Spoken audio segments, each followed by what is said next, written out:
Hey guys, Sterling here, coming at you with another Bleach What If, and if you're a longtime subscriber of the channel, you have heard me rave many times about how much I enjoyed the 1,000-Year Blood War, most particularly the first Quincy invasion. We had just never seen anything like it in the history of Bleach. The mighty Gote 13 brought to their knees. Yhwach and his fighting force, the Sternritter, who were all captain-level combatants armed with the Bankai stealing medallion, marched straight into Zaraki and handed the Shinigami its greatest defeat of all time. And it wouldn't be until the second invasion that the Shinigami would make strategic advancements that would ultimately even up the playing field.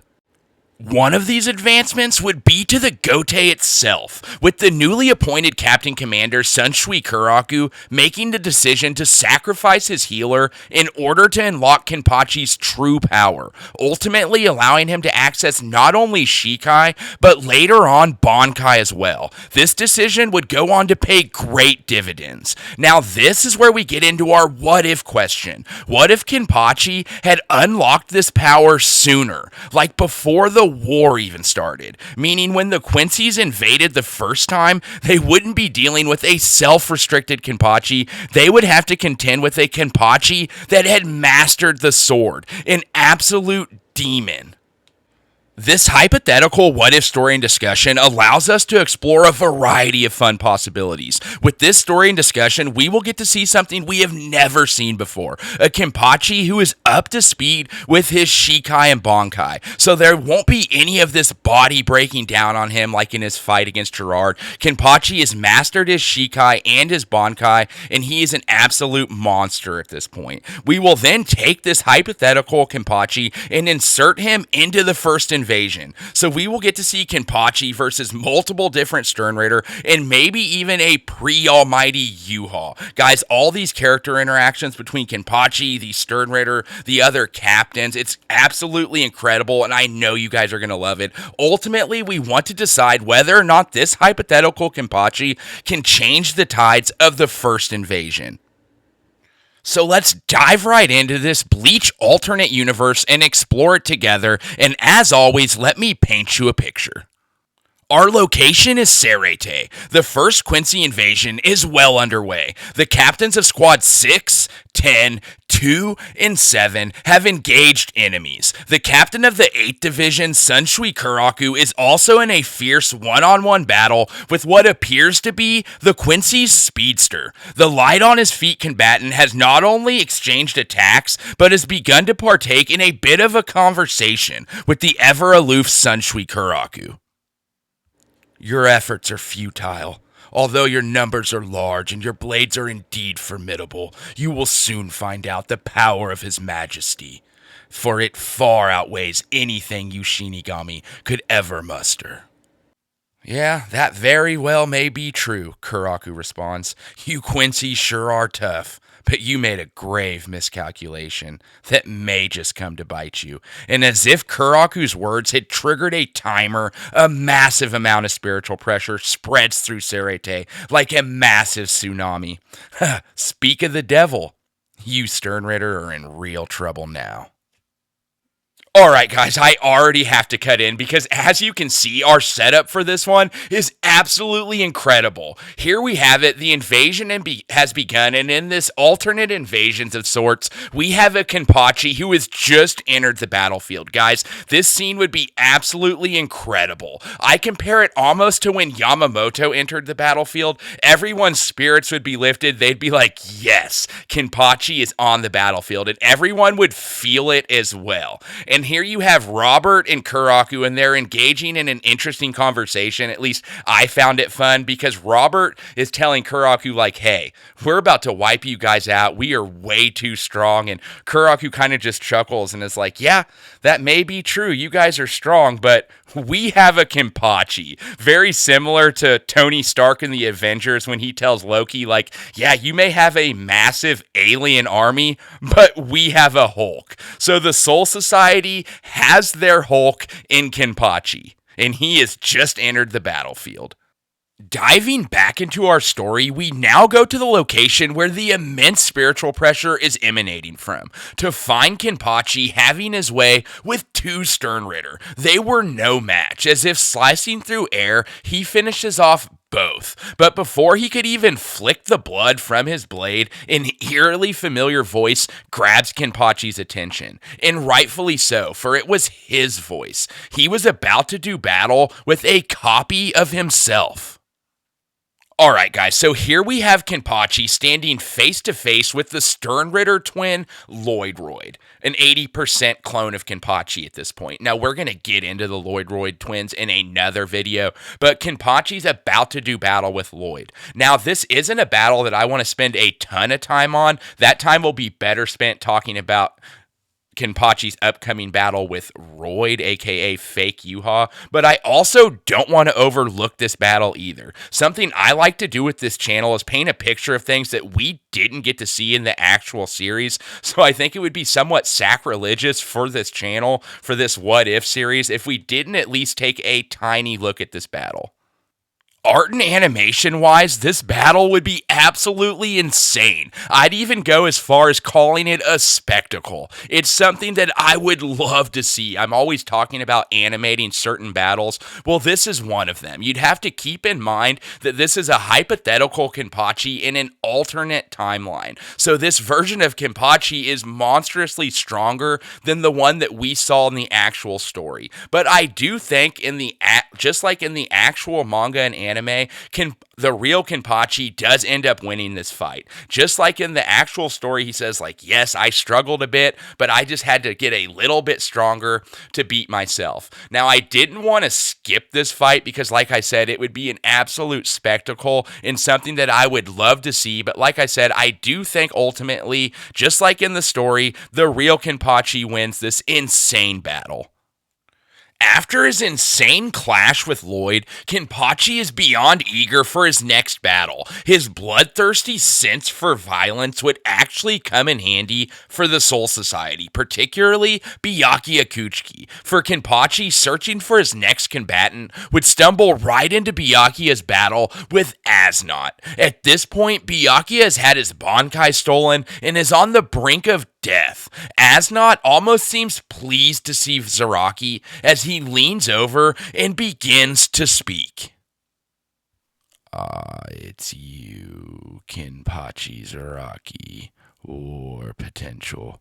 Your Majesty is sure to reward me for taking out a Shinigami such as yourself. Even you, Kenpachi Zaraki, are capable of fear. Hell, I don't know anything about fear, but I do know one thing. That creepy lean of yours is going to make you a hell of a lot easier to cut.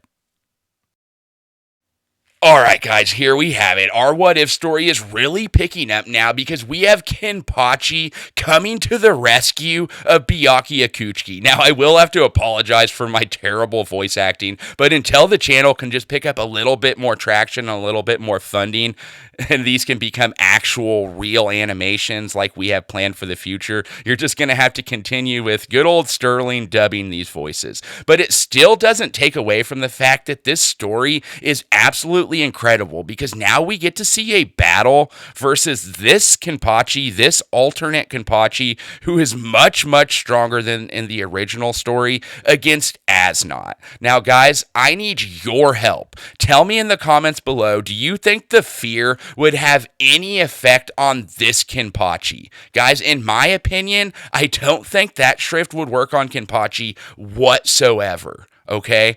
What would Kenpachi even fear? Not being able to cut anything? At this point, if Kenpachi was scared, he'd just start cutting away. And if As Nodt tries to, like, freak Kenpachi out as far as with dialogue or anything, Kenpachi's gonna cut first and ask questions later. Now, at this point on the battlefield, this hypothetical Kenpachi hasn't even used his Shikai or his Bankai. Now, keep in mind, the Bankai stealing medallion, that As Nodt is using contains Byakuya's Bankai. So even if Kenpachi were to have to use his Bankai in this battle, which I don't think he'd even have to touch it, As Nodt wouldn't have the ability to steal it anyways. And in my opinion, I don't think there's any Sternritter on the battlefield that could handle taking Kenpachi's Bankai. And at this point, mid-tier Sternritters like As Nodt are nothing to this hypothetical Kenpachi. Now, it doesn't take away from the fact that this battle would be absolutely insane. And like I've ranted and raved many times, this is a battle that I would love to animate. Just imagine, As Nodt, like I said, if he doesn't try to talk to Kenpachi too much and just get cut in half, he would eventually be forced to have to use his Volstanding. And at this point, Kenpachi Zaraki would use his incredibly strong Shikai and just completely have his way with As Nodt. Now, this Kenpachi obviously wouldn't be as strong as the Kenpachi that we see in Can't Fear Your Own World because there's just such a large time skip there. But as far as this Kenpachi goes, we could give him at least a couple years of training or whatnot, just depending on what any kind of headcanon you'd like to insert for this particular what if. But all I'm getting at is this Kenpachi, this alternate Kenpachi who's been training with Shikai and Bankai, like I said, he's just going to be too much for any of the first invasion Sternritter. Now, I do want to play devil's advocate because if Kenpachi was this strong, there's a good thing that there's a good chance that the Quincy would know about it. They would know that Kenpachi's at this level of strength. He was already a war potential without his Shikai and his Bankai unlocked. So there's a good chance that there'd be a massive briefing as far as Kenpachi's strength before the first invasion even starts. So there's a chance that Yhwach's just like, hey, we're going to send multiple Sternritter Kenpachi's way, and we're going to completely keep him occupied or do our best to take him down. But like I said, Kenpachi would just be too much for these first invasion level Sternritter. But guys, you tell me in the comments, how do you think a trained up Kenpachi with Shikai and Bankai would fare against characters like Bazby, Kangdu, As Nodt, like we previously talked about, any of the mid-tier Bambietta, any of the mid-tier Sternritters that we see in the first invasion? How do you think that they would fare with a Kenpachi at this magnitude? And do you think they would stand any chance against him? I'm under the impression that he would be able to move on to his next opponent. And guys, that's what I can't wait to talk about, and I can't wait for the end of this story, because that's when we actually get to see this Kenpachi fight characters that are on his level. So let's go ahead and transition towards the end of this story. Kenpachi, having defeated As Nodt, looks around the war-struck Serete. Having made his way through multiple Sternritter, he's ready to take on the leader of these so-called invaders. Now, guys, before we get into what Kenpachi stumbles into next, just real quick, I do want to talk about what Kenpachi would be thinking during this invasion. So he just battled As Nodt, and his comrade Byakuya is literally a part of the wall at this point. Now, Kenpachi, a lot of people think he's just cut, but he's more of a dynamic character than people give him credit for. And I do think he would have a little bit of compassion for Byakuya, but he at the same time would be like, Byakuya, like, I can't believe you let these scrubs do that to you. Like, look at you right now, man. Like, geez, like, I've been cutting through these guys all day. Like, look at you, you're a part of the wall. And like, obviously Byakuya wouldn't talk back, but we didn't really get to see Kenpachi in the first invasion, or, get to see his point of view or what he was thinking through it. Now, obviously, when he talks about those scrub Sternritter that he ran into in the first invasion, he's like, yeah, that one guy, he was loud, and the other guy, he just was pretty much talking about it as if he had just had a good time. So as far as this what if goes, I think he'd be pretty much doing the same thing, but on a larger scale, like I said, taking out these mid-tier Sternritter, and he'd just be standing there like looking around like, all right, like I need something better than this. Like, where's the leader? Like, this is an invasion. And so he'd be on the hunt for someone stronger. So that leads us into the next portion of our story.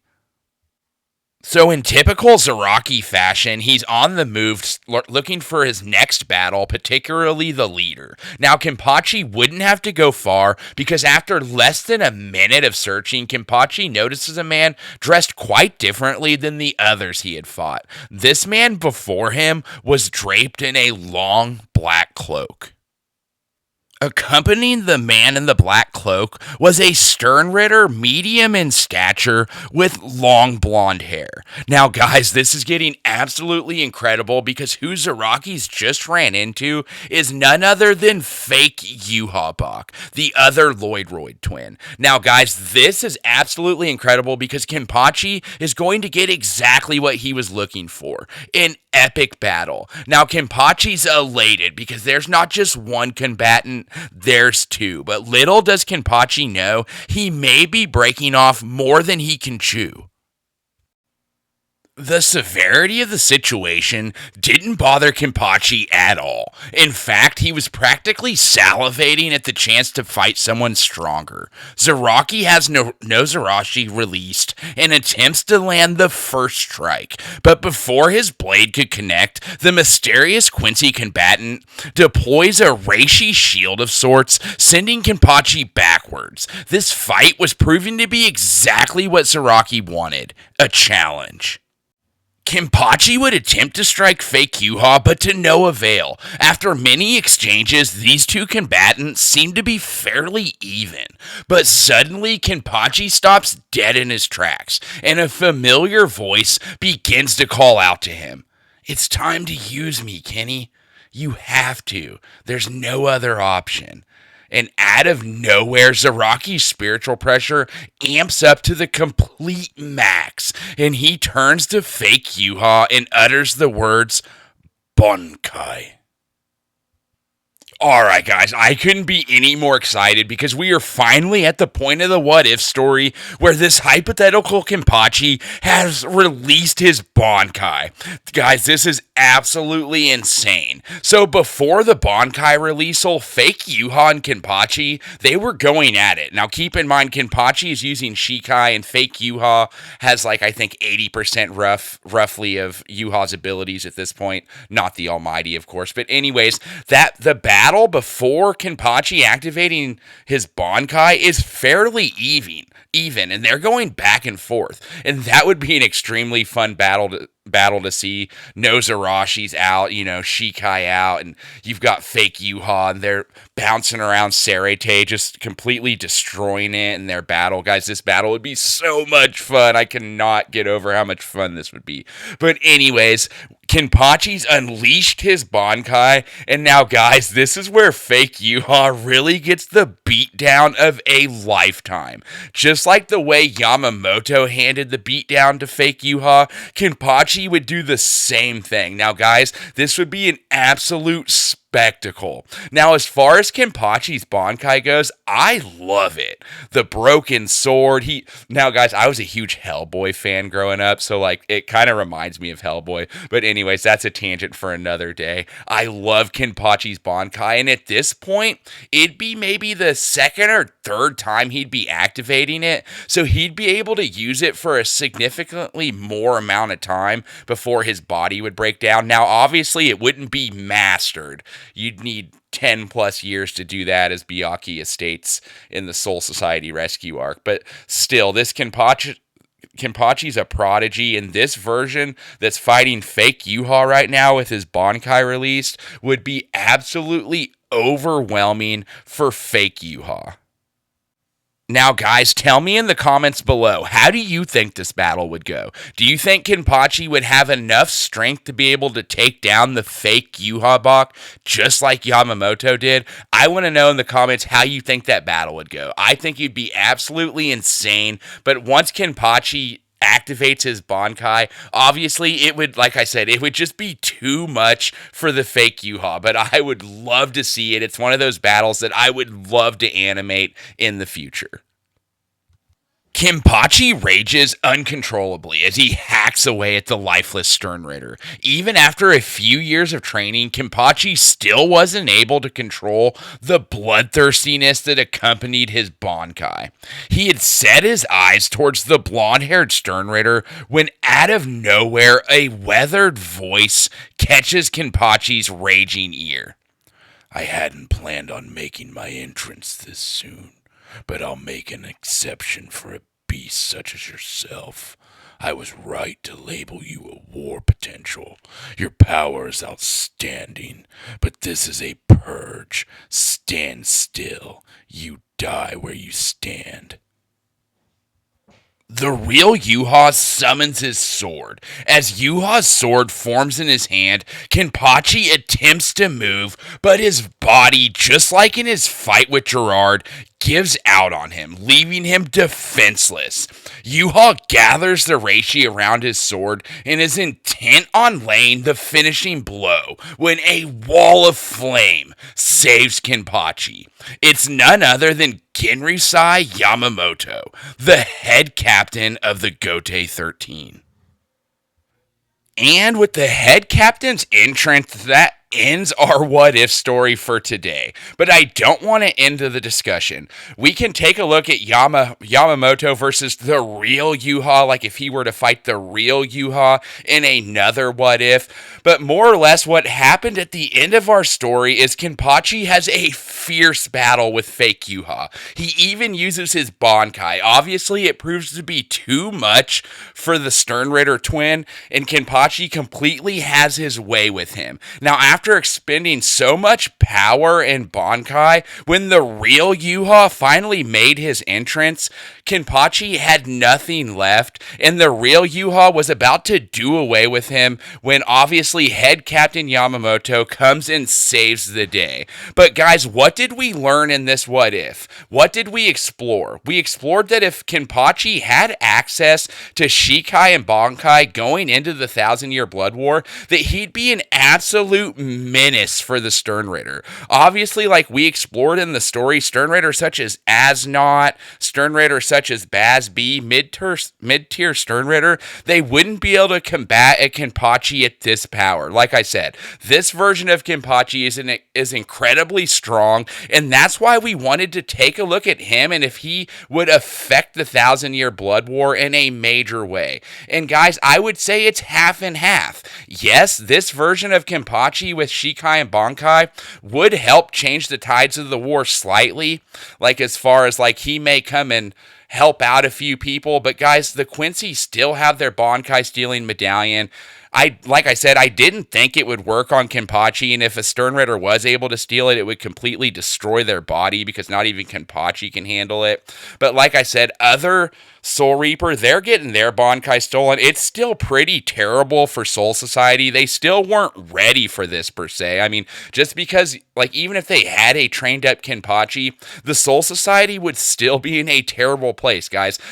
It wasn't until all the royal training and the second invasion and Kisuke that the Soul Society would finally get an upper hand. It took Mayuri coming on the battlefield. It took so many things. Now, Kenpachi learning Shikai and Bankai in the real story ultimately did help quite a bit. But in this hypothetical, if he were to come up against the real Yhwach, like I think he would, the real Yhwach would prove to be too much for even in Kenpachi at this strength. But this story was still a ton of fun to take a look at because we got to explore Kenpachi's Shikai, his Bankai, what Stern Ritter he could completely destroy, who he could go toe-to-toe with as far as fake Yhwach, and who could even beat him as far as real Yhwach. Now, anyone saying, like, Sterling, like this Kenpachi, he could fight a Yhwach without the Almighty. Guys, that Yhwach was able to completely have his way with a full-brain Bankai Ichigo, who's extremely formidable. I think he'd be able to have his way at a Kenpachi who just fought many, many battles. But anyways, you tell me in the comments, how do you think a Kenpachi at this level would affect the first invasion? That was just my story. It could happen multiple different ways. I want to hear your story, guys. Tell me in the comments below. But overall, like I said, we answered the big questions like could his Bankai be stolen? Would his power affect the first invasion? What would the battles look like? What would the interactions look like? And ultimately, who would put Kenpachi to the end of his massive run of battles? So we explored all that, and it was a complete blast. Now, guys, if you have an idea for another what if story that you'd like to see explored just like this one, then tell me in the comments below. I'd love to make it happen. Now, for this particular weekend, I want to talk all things Kenpachi Zaraki in this hypothetical story. So like I said, guys, let's be incredibly interactive in the comments below. And until the next video, this is Sterling signing out.